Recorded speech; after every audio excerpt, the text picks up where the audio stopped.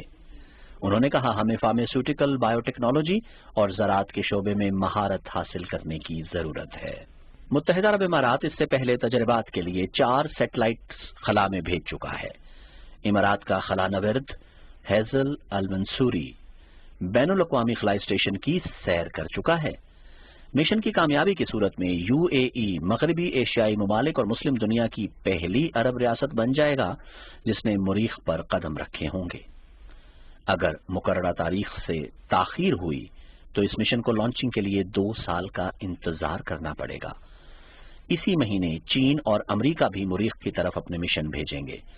اس وقت تک مریخ کی طرف 57 مشنز بھیجے جا چکے ہیں جن میں سے 20 کامیاب ہوئے ہیں، 8 ابھی تک آپریشنل ہیں۔ سوویت یونین موجودہ روس کے 3 مشن جزوی ناکامی کا شکار ہوئے۔ اس طرح 10 لانچر اور 16 میں اسپیس کرافٹ کی خرابی کی وجہ سے ناکامی ہوئی ہے۔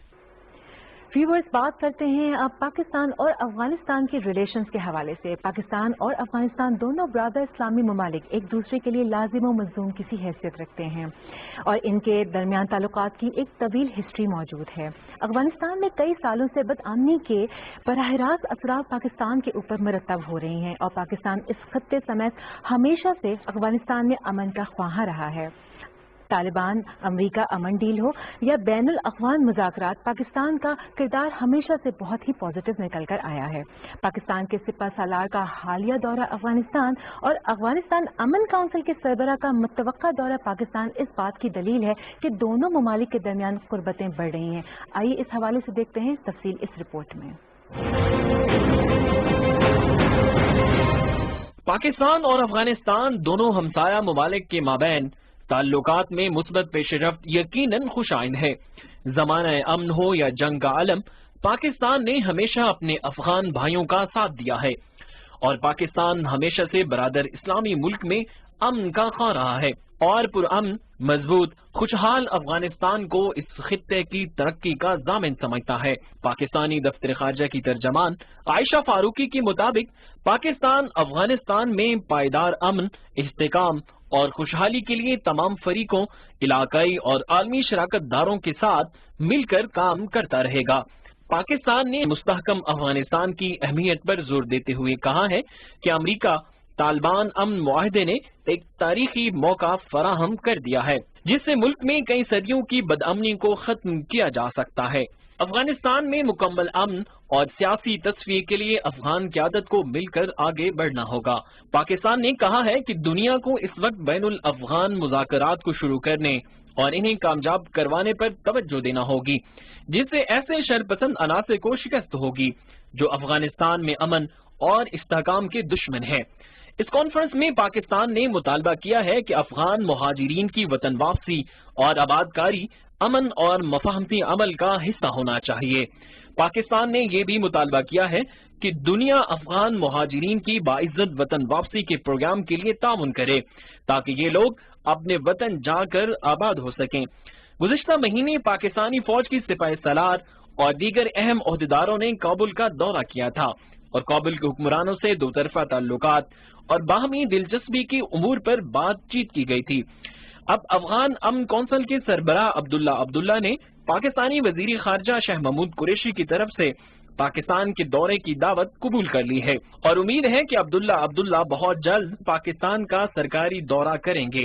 اس دورے کا مقصد افغان امن مذاکرات کو آگے بڑھانا ہے جو اب بین الافغان مذاکرات کے مرحلے میں داخل ہو چکا ہے۔ عبداللہ کا دورہ پاکستان دونوں ممالک کے مابین بڑھتے ہوئے تعلقات کا عکاس ہے۔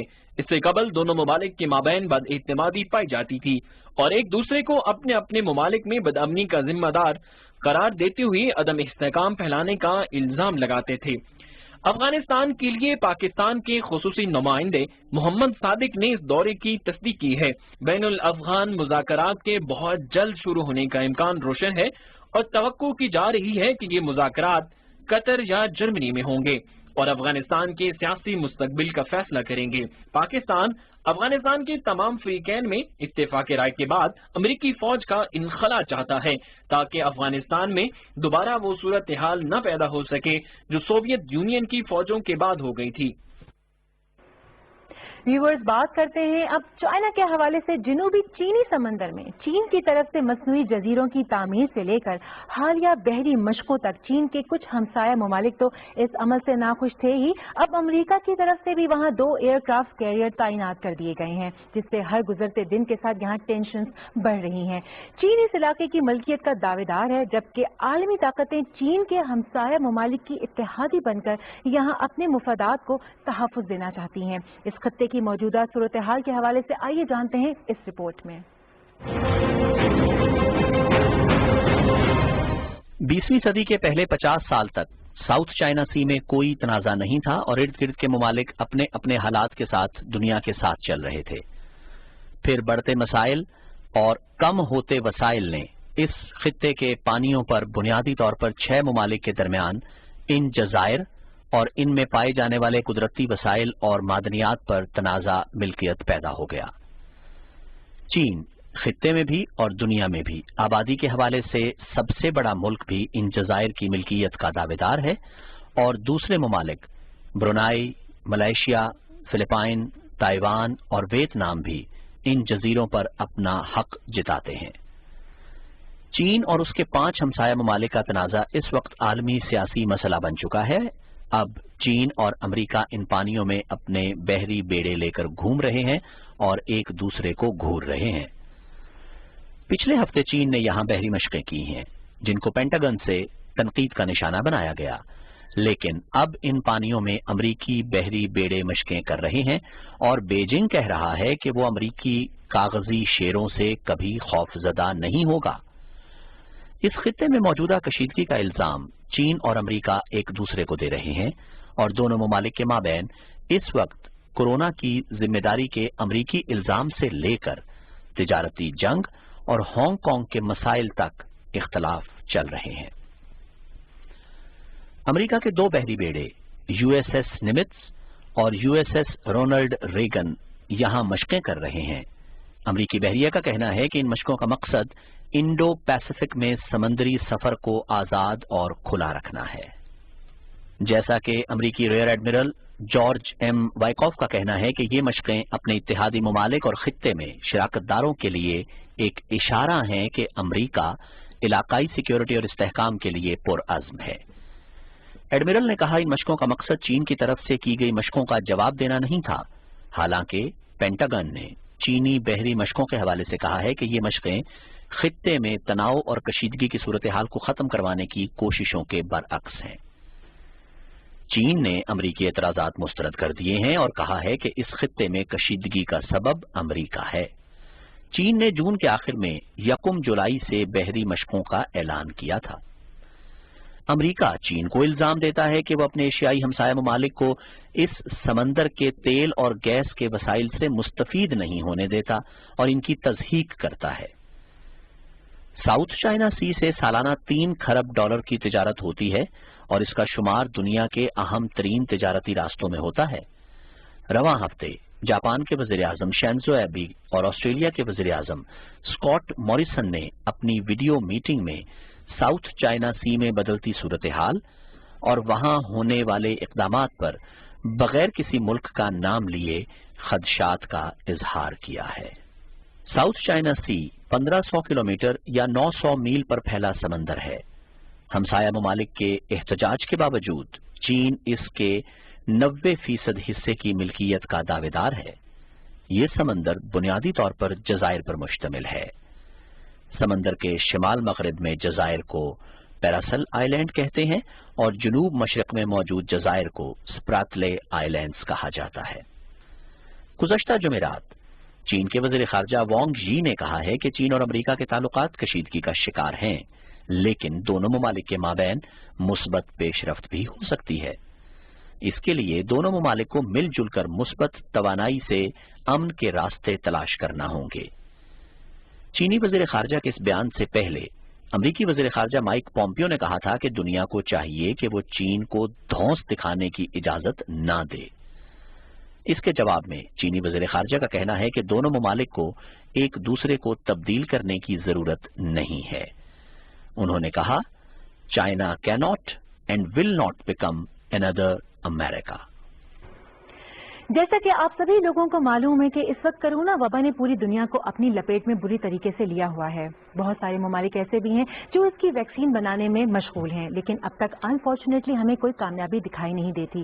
برازیل، بھارت اور امریکہ سر فہرست ہیں ایسے ممالک میں جو کہ اب تک اس کے اوپر قابو پانے میں بری طریقے سے ناکام رہے ہیں. انہی خطرات کے پیش نظر آسٹریلیا نے اپنی ریاستوں کو دوبارہ سے لاک ڈاؤن کرنے پر مجبور کر دیا ہے. جب تک کہ اس کی ویکسین نہیں آ جاتی ہمیں احتیاط لازمی کرنی ہے. آئیے اس حوالے سے دیکھتے ہیں یہ تفصیلی رپورٹ. آبادی کے حوالے سے آسٹریلیا کی 2 بڑی ریاستوں کی سرحد کو غیر معینہ مدت کے لیے بند کر دیا گیا ہے اور اس کی وجہ عالمی وبا ہے. جبکہ سرکاری حکام میلبرن میں وبا کے پھیلاؤ کو روکنے کے لیے ایسے اقدامات کر رہے ہیں. سرحدوں کی بندش کے فیصلے آنے سے قبل گزشتہ 100 سال میں ایسا پہلی بار ہو رہا ہے کہ وکٹوریا اور نیو ساؤتھ ویلز کے مابین سرحد بند ہوئی ہے. وکٹوریا کے پریمیئر نے صحافیوں کو بتایا ہے it is the smart the right call at this. گو یہ اقدام کورونا روکنے کے لیے ہوا ہے لیکن اس کے معیشت پر برے اثرات ہوں گے اور گزشتہ 3 دہائیوں میں یہ پہلا موقع ہے کہ یہاں کی معیشت بھی مندے کا شکار ہو رہی ہے. یہاں کورونا کے مریضوں کی تعداد میں بہت حد تک اضافہ ہوا ہے اور میلبرن کے کیپٹل وکٹوریا میں مریضوں کی تعداد کو دیکھ کر سرکاری حکام نے یہاں سماجی دوری پر سختی سے عمل کروانے کے لیے 30 دیہی علاقے اور 9 ہاؤسنگ ٹاورز کو مکمل لاک ڈاؤن کے حوالے کر دیا ہے. اس ریاست میں ایک دن میں 127 نئے کیسز سامنے آئے ہیں. یہ وبا شروع ہونے کے بعد سب سے زیادہ تعداد تھی جو ایک دن میں سامنے آئی ہے. ان میں سے 2 لوگ اپنی جان کی بازی بھی ہار گئے ہیں اور یہ اموات 2 ہفتے کے وقفے کے بعد ہوئی ہیں. نیو ساؤتھ ویلز کے پریمیئر گلیڈے بیرجلیان نے کہا ہے کہ سرحدوں کو دوبارہ کھولنے کے لیے کوئی وقت مقرر نہیں ہے. انہوں نے کہا کہ غیر قانونی سرحد کو عبور کرنے سے روکنے کے لیے یہاں فوج گشت کرے گی. سرحدی حد پر 55 سڑکیں اور پارکس کے ساتھ ساتھ دریا بھی ہیں. ان دونوں ریاستوں کے درمیان لوگ دونوں جگہوں پر ملازمتیں بھی کرتے ہیں اور کاروبار بھی ہوتا ہے. ان لوگوں نے دونوں اطراف کا سفر ہر روز کرنا ہوتا ہے. آسٹریلیا دوسرے ممالک کی نسبت وبا کے اثرات سے کم متاثر ہوا ہے اور یہاں کل مریضوں کی تعداد 8,500 ہے. لیکن میلبرن میں وبا جس طریقے سے پھیل رہی تھی اب ملک میں اوسطاً 109 مریضوں کی یومیہ خبر مل رہی ہے جبکہ ایک وقت تھا جب یہ تعداد صرف 9 تھی. اب تک یہاں ہلاکتوں کی تعداد 100 سے زیادہ ہو گئی ہے. کرکٹ کے شائقین کے لیے بھی ایک بہت اچھی خبر ہمارے پاس موجود ہے. کورونا کی وجہ سے جو ہر چیز سسپینڈ ہو گئی تھی لیکن اب کرکٹ کے میدان سج چکے ہیں. دنیا بھر سے ٹیمیں اس کی تیاری میں مشغول ہیں. انگلینڈ میں موجود پاکستانی ٹیم بھی اپنی انگلینڈ کے خلاف سیریز کے لیے تیاری میں آگے ہے. چلیے آئیے دیکھتے ہیں اس کے اوپر ایک خصوصی رپورٹ.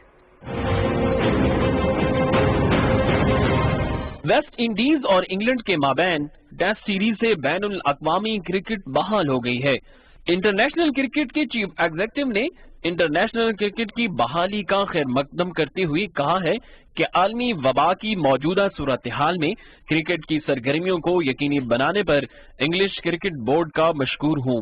کرکٹ کی 143 سالہ تاریخ میں پہلی مرتبہ ایسا ہوا ہے کہ بغیر شائقین کے ٹیسٹ میچ ہوا. دنیا میں 117 دن تک کرکٹ کا کھیل معطل رہا.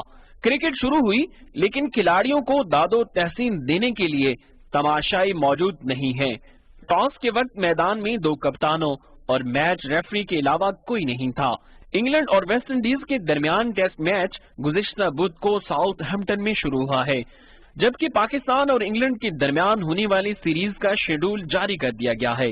اس شیڈول کے مطابق پاکستان اور انگلینڈ کے درمیان پہلا test match old Trafford Manchester میں 5 سے 9 اگست کھیلا جائے گا. دوسرا ٹیسٹ میچ ساؤتھ ہیمپٹن میں 13 سے 17 اگست تک کھیلا جائے گا جبکہ تیسرا اور آخری ٹیسٹ میچ 21 اگست سے 25 اگست تک ساؤتھ ہیمپٹن میں ہی کھیلا جائے گا. اسی طرح T20 میچ کی سیریز کا پہلا میچ 28 اگست کو اولڈ ٹریفرڈ اسٹیڈیم مانچسٹر میں کھیلا جائے گا. دوسرا T20 میچ 30 اگست اور تیسرا T20 میچ 1 ستمبر کو اولڈ ٹریفرڈ اسٹیڈیم مانچسٹر میں ہوں گے. پاکستانی کھلاڑی اس وقت پریکٹس کر رہے ہیں اور 14 روزہ قرنطینہ کا وقت مکمل ہونے کے بعد پاکستانی کھلاڑی اپنا کھیل شروع کریں گے۔ سو ویورز، آج کے پروگرام کے لیے بس اتنا ہی۔ امید کرتی ہوں آپ کو ہمارا پروگرام بہت پسند آیا ہوگا۔ ہمیں اپنے فیڈ بیک سے آگاہ کرنا نہ بھولیے گا۔ ہمارا ای میل ایڈریس ہے worldview@ptv.com.pk۔ اپنا بہت خیال رکھیے گا۔ اگلے ہفتے پھر ملاقات ہوگی۔ اللہ حافظ۔